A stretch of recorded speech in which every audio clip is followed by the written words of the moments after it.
Соён гэрүүлэгч телевизийн оюундаг үзэгчдийн шимтэн үздэг сонгуул номын сан нэвтрүүлгийг Баян Миневийг хөтлөн явуулж байна. Пэм гараг өрийн 21 цагт зөвхөн соён гэрүүлэгч телевизээр цацгддаг энэ хүү нэвтрүүлэгт Монголын оюуны сорволсон сэхэтнүүд өргөдөн оролцдог юм. Сонгуул номын сан нэвтрүүлэг номын ертөнцийн хамгийн өрөөгөөчтэй соён гэрүүлсэн шилдэг номын зохиогчдыг номын хомор болондан урьдаг юм. Харин хамгийн ариун хамгийн сонирхолтой номын сантай айдуудыг миний номын сан болондан оруулдаг юм.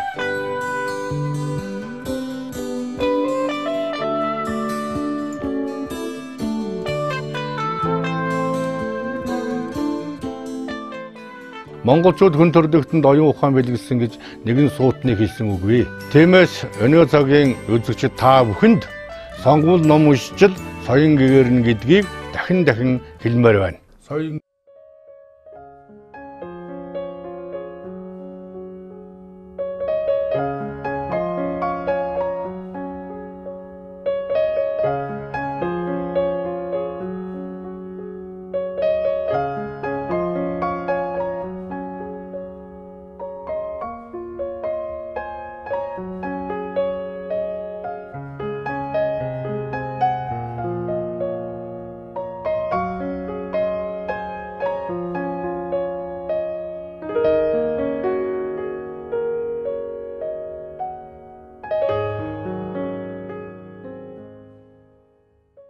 Соён гэрүүлэгч телевизийн сонгуул номын сан нэвтрүүлгийн номын болон эхэлж байна. Шинжлэх ухааны техникийн сургуулийн 55 жилийн тохиож байгаа энэ бэлэг дэмбэртэй сайхан ийм он цаг тоолн бэлэг дагуулсан сайхан үед эхэлж байгаараа бид хувь заяатай гэж бодож байна. Тэгээд би энэ шинжлэх ухааны техникийн сургуулийн номын сангийн дарга одоо эрхэм нөхөр кулинар гэдэг нь цэцгийн чуулган гэсэн үг юм да. Цэцгийн чуулган гэдэг одоо нэртэй нэмэгтэй би горилдох болно. Тэр энэ номын сангийн одоо дотоод бүтэц, үүсгэн түүх, кичнээн ном хадгалагдаж байна уу? Ямар одоо шинжлэх ухааны гол суур судалгаанууд энд явагдаж байна уу? Ямар байгууллагуудтай хэрхэн холбоо харилцаатай ажиллаж байна уу? Тухайгаар нэг сайхан яриад өгөхгүй бидэнд. За баярлалаа. Тэгэхээр үнэхээр өнөөдөр шинжлэх ухааны технологийн их сургуулийн номын үргэнд хүрэлцэн ирсэн та нарт үнэхээр талархаж байна. Тэгэхээр манай номын өргөө маань энэ шинэ байранд ороод бол 5 жил болж байгаа. Шүтээсийн 50 жилийн ойгоор энэ одоо 7 давхар номын сангийн барилга ашиглалтанд орсон байдаг. За ер нь сургууль инженерийн боловсон хүчин бэлдэгдээд эхэлсээд 55 жил одоо 14 онд манайх сая тэмдэглээд өнгөрсөн. Энд бол номын сан бидээж сургалтын судалгааны орчин гэдэг номын сан цуг хамт хөгжиж ирсэн.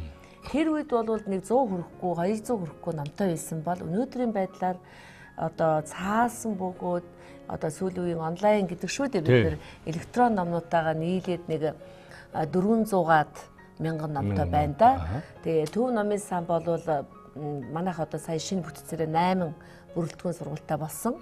За 8 бүрэлдэхүүн сургууль дотроо орон нутагт дарханд технологийн сургууль байна. Тусдаа номын сан бас сайхан номын сан та. 300 гаруй Эрдэнэтэд харьяа сургууль байна. За бизнесийн удирдлагын хүмүүлгийн сургууль тусдаа номын сантай.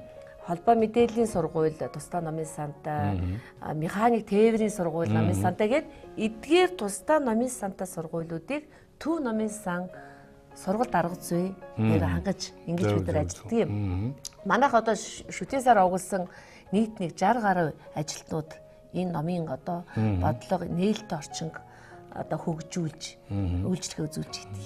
За та сая бас асуулаа номын одоо тоогоос гадна бид нар чанартай анхаардаг. Тэ олон ном болвол ингээд байна.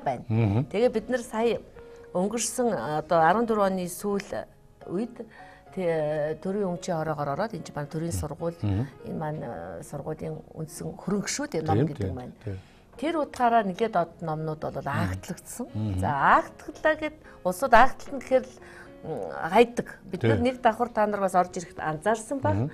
Хуучин номнууд, агтсан номнуудаа уншигчдын хэрэгцээтэй гэдэг үүднээс сонголтоо хийдэг. Энэ бол бас их давуу тал. Залуучуудыг танин мэдхүүгээр бид нэр хангах, мэдээллийн орчин байх, зөв хүн байх Номын сангийн ажилтнууд маань манай соёлын ажилтнууд шүү дээ. Тийм л да. Тэд нарыг соён гэгэрүүлдэг. Тэгэхээр нэг ном авдаг, өгдөг, хадгалдаг газар бол номын сан биш болсон гэдгийг сая номын сангийн хууль гарлаа. Хууль гарна гэдэг бол зүгээр нэг одоо тохиолдол болгонд хууль гараад идэв биш шүү. Монголын төр энийг чинь одоо эвэлдэ авчаанаа гэсэн тэр утга санааг хуульчилж өгч байгаагаараа та нар бол Монголын төрд одоо хамгийн үнцэнтэй улс уу да гэж бодож байна. Сан хөмргүүд нь хадгалагдаж байна тий. Ер нь аливаа улс орны номын сан бодвол тэр улс орны хөгжил, тэр улс орны шинжил ухааны сэтгэлгээгийн лавч явдаг юм дандан зүйл л да. Тэгэхээр соёлын төв. Тэгэхээр танах бол мэдээж их олон байгууллагатай төвшин холбоотой хамтарч ажилладаг баг. Бээжингийн номын сан гэхтэл нэг сая үлээ 2 сая гаруй номтой шүү дээ. Тэгээд одоо Ленин номын сан гэхээр үтээч одоо бас нэг мундаг олон байдаг. Одоо үндэсний номын сан нэртэй болсон шүү дээ. Тэгэхээр ийм хүмүүстэй харьцаа холбоотой байдаг. Дээр нь одоо бас дижитал хэлбэрээр интернетээр бахан юу авд юм байна шүү дээ. Ном авд. Энэ чанараараа бол Монголд анхдагч юм а да янз. Тэгээ энэ дээр бол хэлэхэд номын сан бол зөвхөн өөрөө л ингэж нэг хөгжөөд байхгүй. Сүүлийн үед бид манай номын сангийн гадаад харилцаа их сайн хөгжиж байна гэж хэлгээд байна. За энэ дээр нэг жишээ хэлэхэд жил болгон 4 сарын 23 дэлхийн номын өдрөөр шинжлэх ухааны технологийн 3 сарын 23. 4 сарын 23. 4 сарын 23 дэлхийн номын өдрийг бүр 5 одоо энэ жил бол 6 дахь жилдээ тэмдэглэж байна уу тийм 6 дахь жилдээ тэмдэглэж чинь анхных бол бид нар Оросын холбооны улсын техник технологийн номын үүсгэл Монголд анхудаа гарсан. Зөв. За тэгээд дараа нь оюутнуудын танин мэдхүүгээр гарсан. Дараа нь ихтэй сургуулийн дунд санаачилсан. За 15 оны 4 сарын номын маань баяр Азийн орнуудын техник технологийн номын үүсгэл Монголд анхудаа гэж. Зөв. За энэ нэг асуудал. За манад бол тэр үед Хятадын соёлын төвийг манай шинжлэх ухааны технологийн сургуулийн номын санд нээлттэй байна. Одоо бэлтгэл ажиллагад хангалттай явж байна. За Оросын холбооны улсын ерөнхийлөгч байсан Медведев иргэхээр манад Оросын төв гэж нээсэн. 2 давхарт байдаг. Бүх ном за яг тэр улсын бодлого юм да. Өөрийнхөө улсыг таниулан сурталчлах ийм зорилготойгоор нээсэн. Сүүлийн одоо 3 дахь 4 дахь жилдээ бол бид нар томоохон хэвлийн газруудын төвийг нээж байгаа. Энд бол шинжлэх ухааны технологийн сургуулийн удирдлагууд маш их дэмжлэг үзүүлнэ. Шүтээсийн маань гадаад харилцаа хамтын ажиллагааны хүрээнд энэ маань зэрэг ингээ хөгжөөд яваад идэг. Тэгээд одоо уул уурхай салбар Монголд бас одоо асар хурдтай хөгжиж байна. Тэгэхээр тэр мэдээллийг бид нар хангах хэрэгтэй. Зөв. Тийм ээ. Бүх сэтгүүлүүд байна. Манайх өөрийн одоо уул уурхайн сэтгүүл байна. Уул уурхайн Оросын холбооны улсын Горная Книга гэж томоохон одоо том нэртэй ийм хэвлийн газрын салдрыг манад нээсэн 2008 онд. За барилгын чиглэл бас хөгжөөд байна. Барилга тэгэнгүүтээ нөгөө уул уурхайн төвийг нэнгүүтээ барилгын чиглэл их гээ сая өнгөрсөн 6 сард АСВ гэж товчилсан нэр нь Ассоциация строительных вузов гэдэг энэ хэвлийн газрын салбар нэгдчихлээ. Тэгэнгүүтээ эрчим хүч. Манайх ч одоо ингэ олон мэрэгжил 130 40 мэрэгжил. Эрчим хүч бас ингэ нээгээд ингэ олон төвгө таны сая асуусантай холбогдуулаад энэ төв нээдгийн учир нь рекламдах гээд байгаа даа биш. Энэ маань өөрийн гарсан хэвлэл болгоны 1% өөрийнхөө төвдөө авчирсан. Эргээд Монголын уншигчд хэрэгтэй. Тэгэхээр гараад бүгдээр Орос руу яваад Хятад руу явж ном уншихад бол хичнээн зардал гарах уу. Өнөөдөр та сая бас асуулаа шүү дээ. Тэр хуучны Ленин нэрмжлэг гэж хэлсэн. Одоо үндэсний Оросын холбооноос үндэсний номын санд сая гаруй диссертацууд эрдэмтдийн бүтээлийг шүтээсээр уншиж шүү дээ. Одоо тэгэхээр ч одоо үн цэнтэй болоод явчих аргагүй л. Олон үнэхээр одоо 60 гаруй хүн ажилладаг маш олон одоо нэг хамт олон байна л да энэ чинь үйлчлэгээний хүчрэг хамт олон байна. Тэгэхээр та энэ үйлчлэгээнийхээ хүмүүсийн нэг нэгээр нь танилцуулахгүй юу? Тий, сая бол манад одоо үйлчлэгэн дээр явж байгаа учраас оюутнуудын хичээл өчигдөр эхэлж шүү дээ. Одоо өчигдөрөөс эхэлсэн явж гин. Тэгэд ер нь бол манай оюутнуудын төлөөлж сууж гин. 2 дахь гэрэн шүү. Номын сан бол манай оюутнууд өглөө ирээд номын сандаа гүйж ирнэ. Хичээлийнхаа дундуур номын санд суун. Хамгийн сүүлд шүтээс харьдаг улсууд манай номын сан чинь. Тэгээд оюутнууд одоо бүр давраад багшаа ядахта 24 цаг бас ажилуул болдог гэдэг ингээд идэг. Тэгээ манай маас бол эмэгтэйчүүд ажилтдаг. Тэгээ миний баруун гарталд бол яг одоо манай номын сангийн үйлчлэгээ хариуцсан мэрэгчлэн магистр инх төвшин сууж байгаа.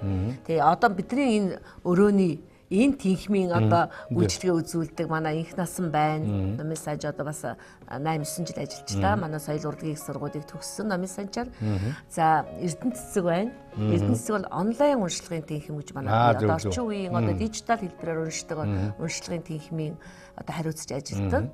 Эрдэнэ цэцэг маань Монгол Улсын их сургуульд магистрийн зэргийг бас энэ номын сангийн онлайн үйлчлэгээр магистрийн зэрэг хамгаалсан. Зөвхөн үйлчлэгээ үзүүлээд байх талаасаа биш бид нар номын санчдыг бас эрдэмжүүлэх, оюутнууд мэрэгжлийн дээшлүүлэхдээ бас анхаардаг гэдэг танилцуул гэсэн дээр хэлж байгаа. Манай энэ хүү болоод маш олон ном уншсан. 3 дугаар ангийн оюутан. 3 дахь курс уулуурхай сургуулийн тий. Бас уулуурхай сургууль. Геолог уулуурхай одоо шинэ нэрээр. Ингээд одоо бид ингээд сайхан яриад суугаад байх юм бол их олон цаг ярина. 7 давхар номын сан шүү дээ. 7 давхар номын цаг цөмөр ярих юм бол 7 өдрийн асал болно тийм үү? Тийм учраас одоо бид үн цэнтэй номын сангаар нь оръё. Тэгээ номын фондор оръё. Тэгээ зарим нэгэн одоо уншигч та ярилцъя. Уулзалт гэж бодож байна. Ямар уу? Тэгэлгүй яхаа болж байна. Энэ тэнхэн бол олон үйлчлэгээний цэгийн нэг дээр бид нар тогтчихлоо. Ягаад гэвэл сая ингээд гарч ирээд ийш ороод ирлээ шүү дээ. Тэгээд манай оюутнуудын төлөөлөл бас тэнд уулзалтаа бас тэнд уулзалтаа бидний дагаад явах болно. Тэгээд хоёулаа зам зууртаа сайхан ярилцсан аа тийх үү? За.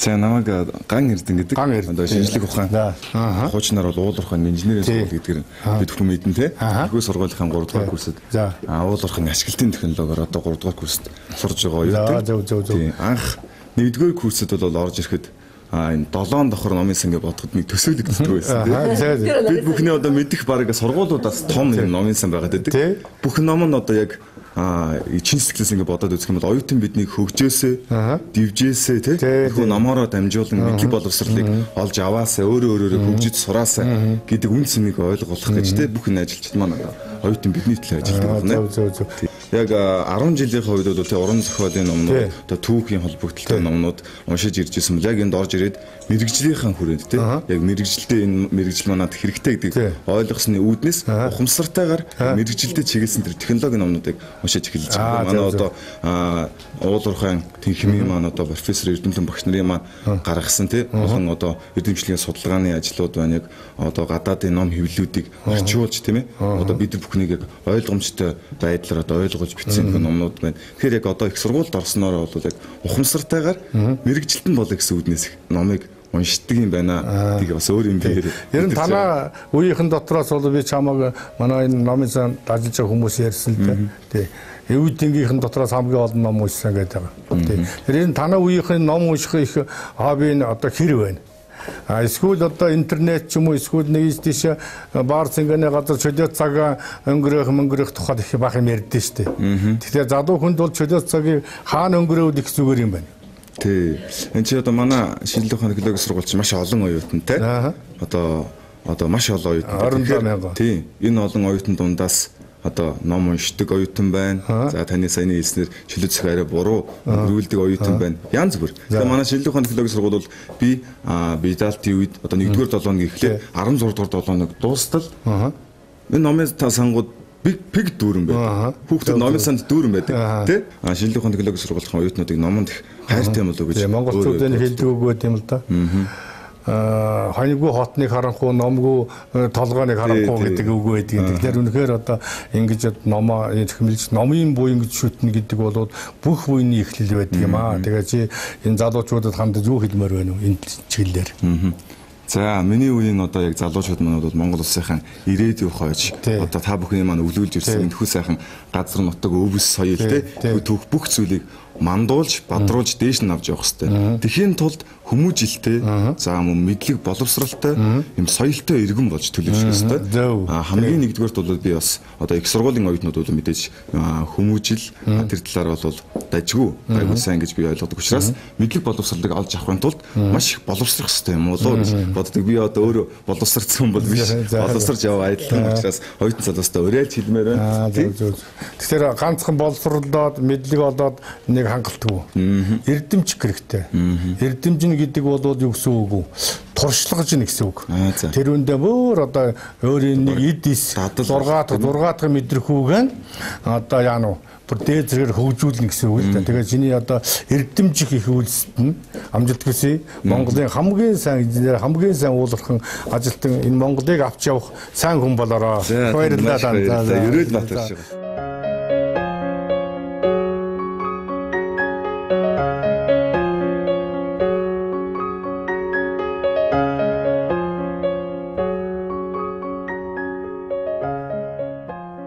Ном бол хөгшөрхийн цагт хамгийн сайн нөхөр, харин залуу байхад хамгийн сайн багш.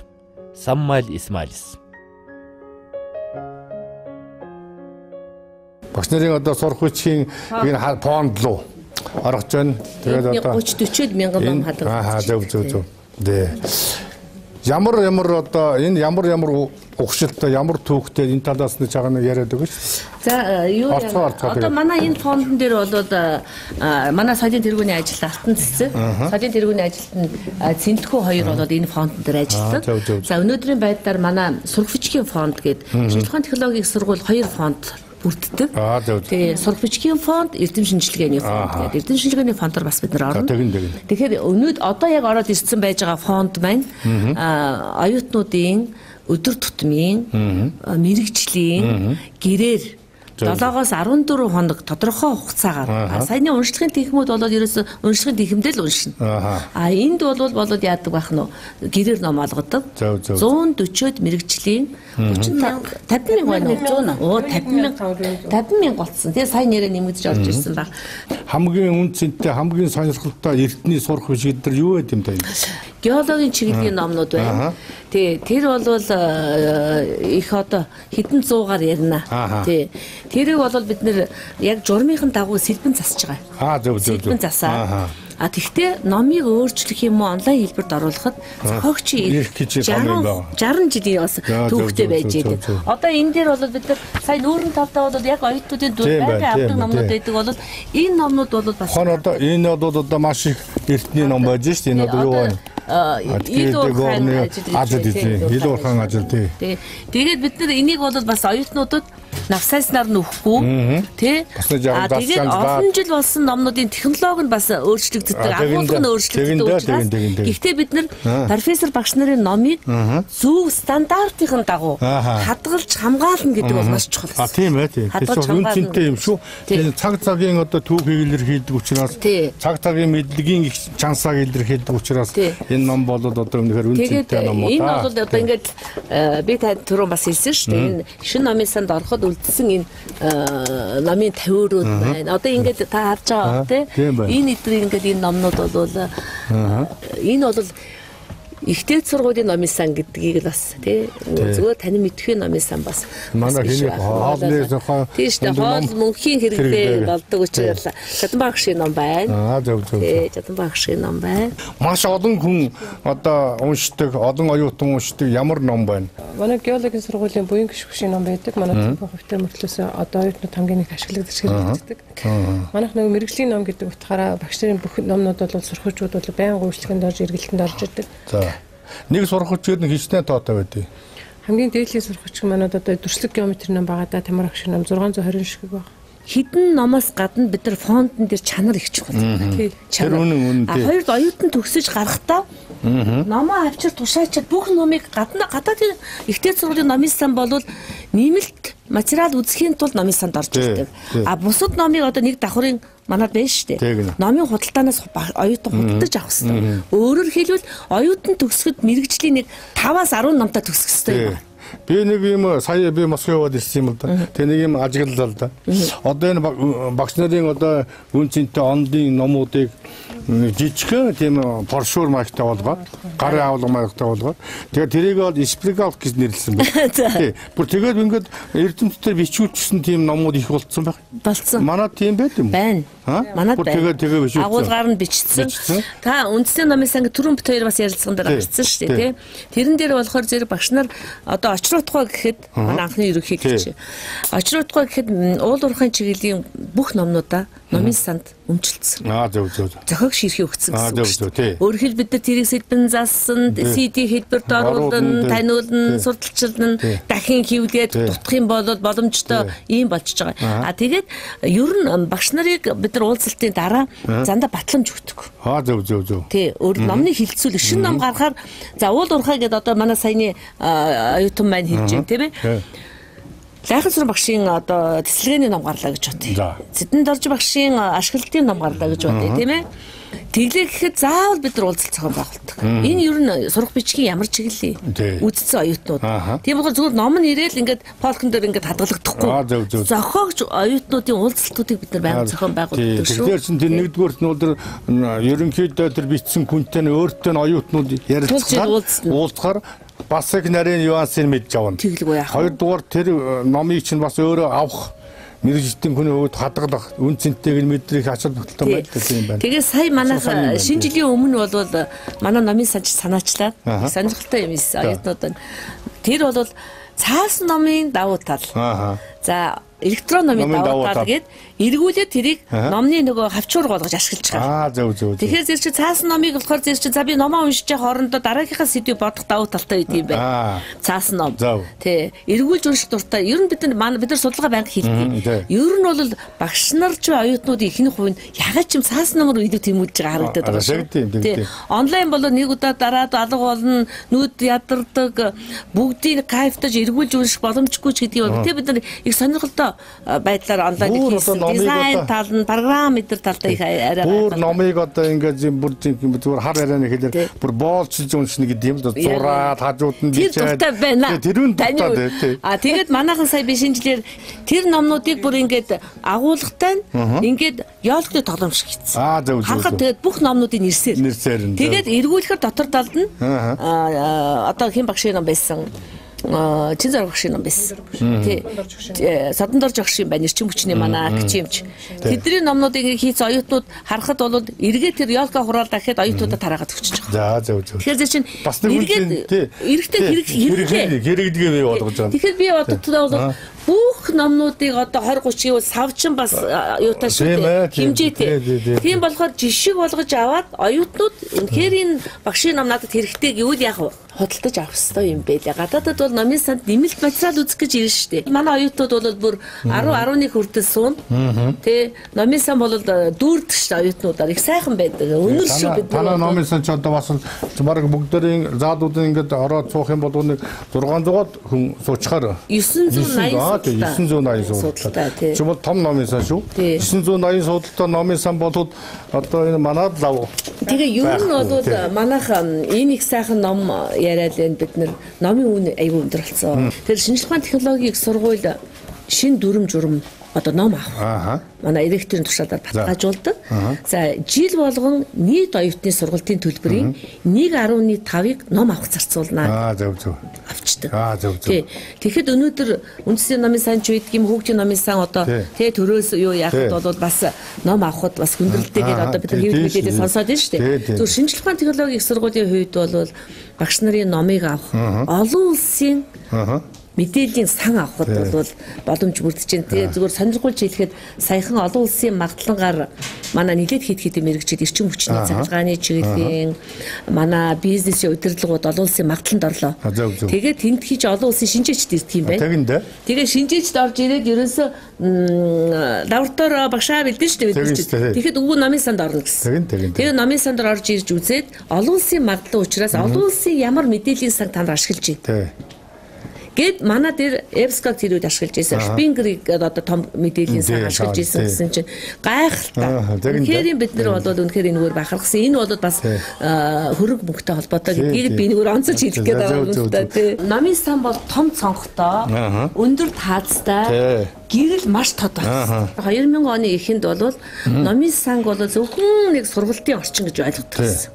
Одоо бол бидний тавиад байгаа юм сургалт, судалгааны орчин. Би тэрэн дээр нэмээд хүмүүжлийн орчин гэж хэлэх гээд байгаа шүү дээ. Хүмүүжүүд эрдэмшин туршлагчийн орчин. Тэгээ номын сан дээр хамаг юм аавн шүү дээ. Техник технологийн сургуулийн оюутнууд гэхээр ингэж боддог байхгүй юу?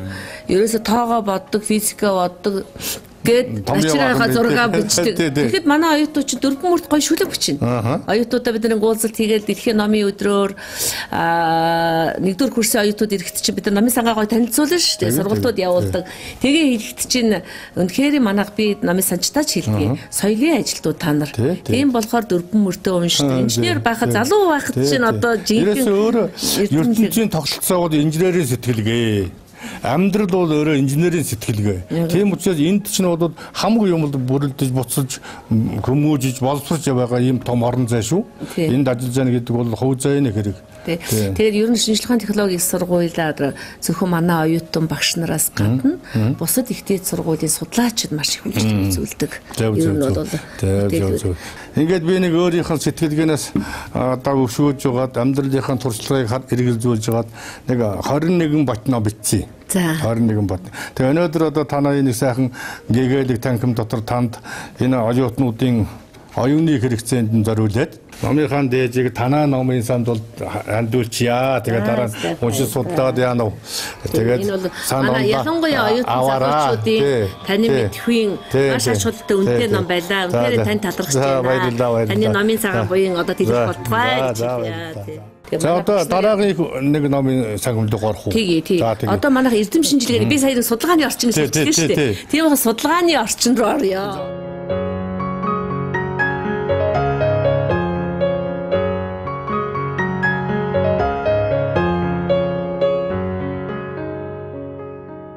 Тэгэхээр манай энэ эрдэм шинжилгээний фондонд ажиллаж байна. Орж ирж байна. За манай эрдэм шинжилгээний фондон дээр манай номын санч Цэрмаа манай Ахмад номын санч нэг байна. Тэгээ Ахмад номын соёлын тэргүүний ажилласан Соёнбоо бас энэ одоо юунд дээр ажилладаг. Энэ фондон дээр ажилладаг. Манай дээр бол сүүлийн одоо 14 он дүнгэд дуусаад 2 сар ч удаагүй шүү дээ. Тэгэхэд манай дээр өнөөдөр 14 15 даже 15 оны ном ирсэн байж байгаа. Тий.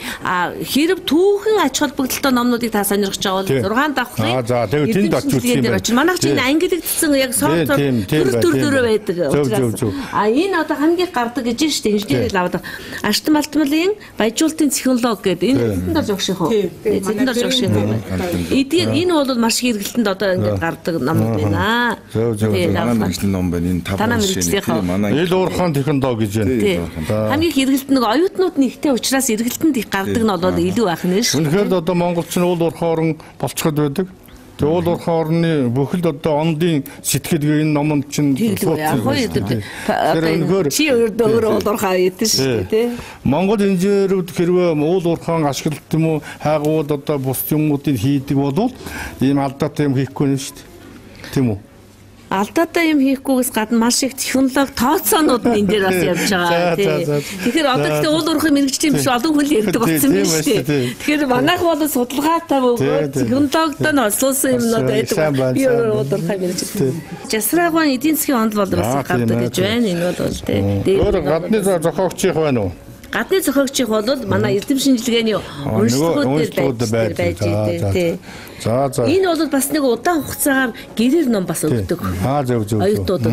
Тэгээ би бас хэлээд шүү. Одоо бол бид нар энэ 15 оноос энэ шинж тухайн техникийн их сургууль бол цаг үеэс хоцорч бодохгүй нэг шинж нь бол 15 онд хэвлэгдсэн номоор ирсэн байна гэдэг чинь нэг том дэвшил байхгүй юу? Тий. Тэгэхгүй бид нар нэг технологитой мэдээд өгч байгаа зөв мэдээд хурд шүү дээ. Тэг хурд гэдэг бол үнцэн бол их үнэтэй. Алдагдсан боломжийн өртөг ямагт үнэтэй байдаг гэж юм байдаг тий.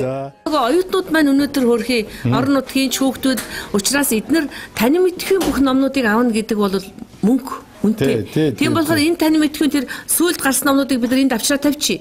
Яаж би сайн бизнесмен болох вэ? Яаж би сайн менежер болох вэ? Номоо уншлаа буцаагаад авчраад л өгч. Хэрэгцээтэй юмыг бол канондад олшруулад авчдаг. Энэ бол давуу тал. За одоо бид шинж тухайн техникийн их сургуулийн яг эрдэмтдийн судалгааны танхимд орж ирдэг байна. Энд бол одоо маш олон эрдэмтэд өөрийнхөө бүтээлийг хийж танаад өгдөг юм байна. Тэрнээс гадна энд одоо хичнээн төрлийн ямар сэдвийн юу байна та нэг сайхан тайлбар. За шинжилгээний технологийн сургуулийн эрдмийн хамгаалах зөвлөлүүд энд бол нэг зөвлөл биш. Салбар дээр бүх салбар болгон өөрийн эрдмийн зөвлөлтөө. Тэгээд манайх одоо сүүлийн 3 жил эрдэмтдийн бүтээлийг нэг стандартаар нэг хэв маягаар өөрөөр хэлбэл дотор талх агуулгыг бид нар бол бүх олон салбарыг бол мэдэхгүй. Гэхдээ одоо жишээлбэл магистрийн ажлууд гэхтэл одоо ийм судалгааны бүх номнууд бол нэг стандартаар тий. Хамгийн одоо үн цэнтэй шинжилгээний өвч соёлд орох бүтээлүүд маань багш нарын маань яг судалгааны ажлууд, докторийн ажлууд бас байгаа. Диссертацууд одоо гэрэлт багших байна жишээ хэлбэл аль салбарынх вэ? Энэ уулын салбарынх л байгаа. Энэ хин майжуул багших одоо хүнсний сургуулийн зул багших одоо жишээлбэл маш их гардаг. Майжуул багших бас маш их гардаг. Амтны гаралтай байгаа. За үүнээс гадна манай дээр нөгөө гадаадд хамгаалсан улсуудын бүтээлүүд бас манай дээр бас байдаг. Зөв. Хамгийн сүүлд гэхэд би санаж өнгөрсөн 7 хоногт Германд шинжлэх ухааны доктор хамгаалсан уран чимэг багш өөрийнхөө монограф бүтээлийн ажлыг албан ёсоор манад бас өгсөн. Тий. За манай инх чаргал сургуулийн проект бас өөрийнхөө шинжлэх ухааны доктор Новосибирс хамгаалсан байдаг. Өөрийнхөө албан ёсоор бас тэгэхээр нөгөө дотоод хамгаалсан улсууд нэг стандартынхаа дагуу заавал номын санд өгөх ёстой гэдэг журмаар гарыг үсэж зураад явдаг. Гадаадд хамгаалсан улсуудыг бас гэсэн журмаар бид нар аваад ийн. За эдгэрийг бид дандаа электрон хэлбэрт оруулж байгаа. Зөв. Ер нь эрдэмтдийн бүтээлийг нэг л хувь бид нар энэ уншлагаас гардггүй. Эрдэмтдийн бүтээлийг таниулан сурталчлах, зөв журмын дагуу хадгалан хамгаалах бол бидний үүрэг байдаг. Зөв. За одоо ийш явъя. Энд бас сонирхолтой заалууд байгаа. За энд бол нэг сонирхолтой хэсэг байж байна. Энэ бол шинжлэх ухааны техникийн сургуулийн эрдэмтэн багш нарын цоврал бүтээл. Энэ 60 бот ном гарсан байж байна. Цаашаа бол хэдэн 60 одоо нэмэгдэх юм билээ тийм ээ. Тэгээд дараа энэ бол үнэхээр бас сайхан манай гэрээний бүтээгдэхүүн гэж үсэж байна да манай багш нарын маань багшуудад мөнгө наслж байгааг илэрхийлээ. Тийм. Ер нь номоор дамжуулах хүн мөнгө наслдаг шүү дээ. Өөрөөр юмар дамжиж наслах ямар ч боломж байхгүй.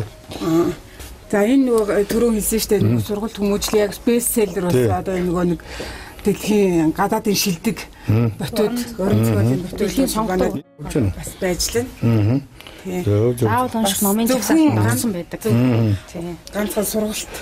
Нэг сонирхолтой асууч.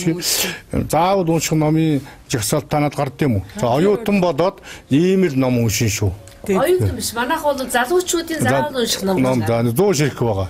Тэн дотор нэг хэдэн ном нь одоо хамгийн их эрэлттэй байна уу? 50 орчим нь бол манай ном яг номын байгаа. Ер нь бол вирус тэр номнуудад яг номын санд байршуулахыг бас хичээж байгаа. Ер нь энэ жилийн номын байраар манайх яг нөгөө хичтэйхээ дунд 50 сая уналт гэдэгтэй адилхан 50 номын уналт зохиосон.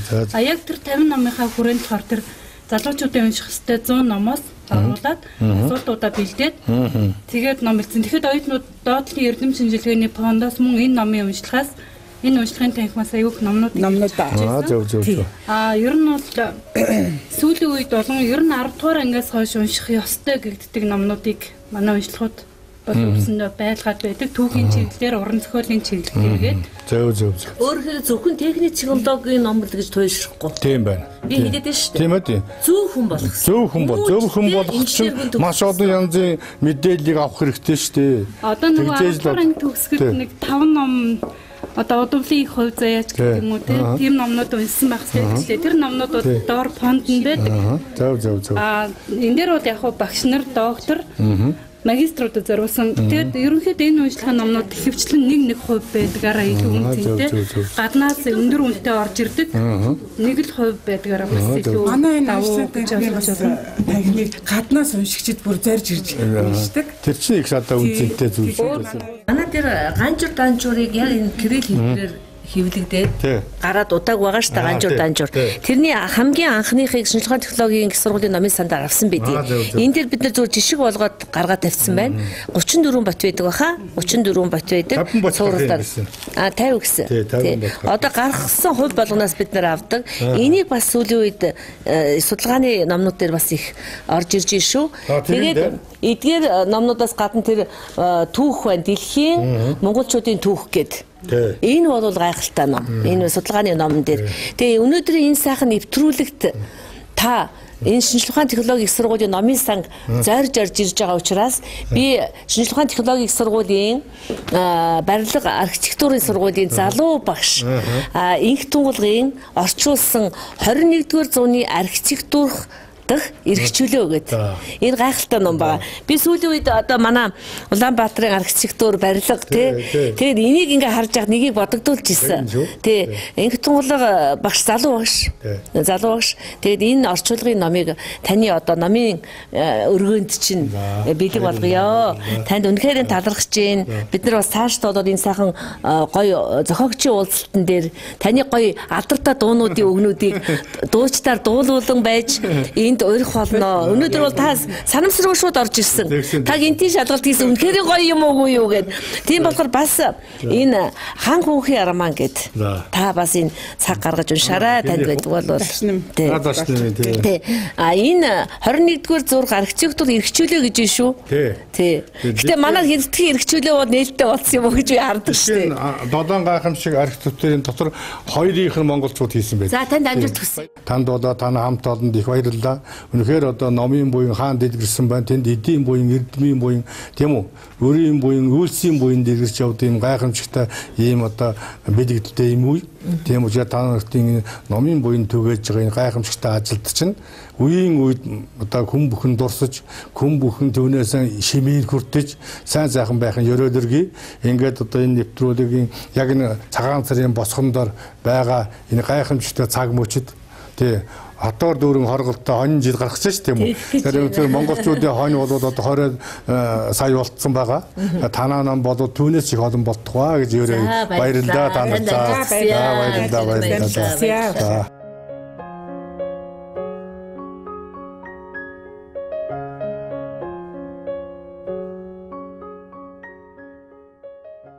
Соён гэрүүлэгч телевизийн оюундаг үзэгчдийн шимтэн үздэг сонгуул номын сан нэвтрүүлгийг Баяндаалаа Миневи хөтлөн явуулж байна. Бэм гараг өрийн 21 цагт зөвхөн соён гэрүүлэгч телевизээр цацгддаг энэ хүү нэвтрүүлэгт Монголын оюуны сар болсон сэхэтнүүд өргөдөн оролцдог юм. Сонгуул номын сан нэвтрүүлэг номын ертөнцийн хамгийн өрөөгөөжтэй соён гэрүүлсэн шилдэг номын зохиогчдыг номын хомор болондан урьдаг юм. Харин хамгийн ариун хамгийн сонирхолтой номын сантай хажуудыг миний номын сан болондан оруулдаг юм.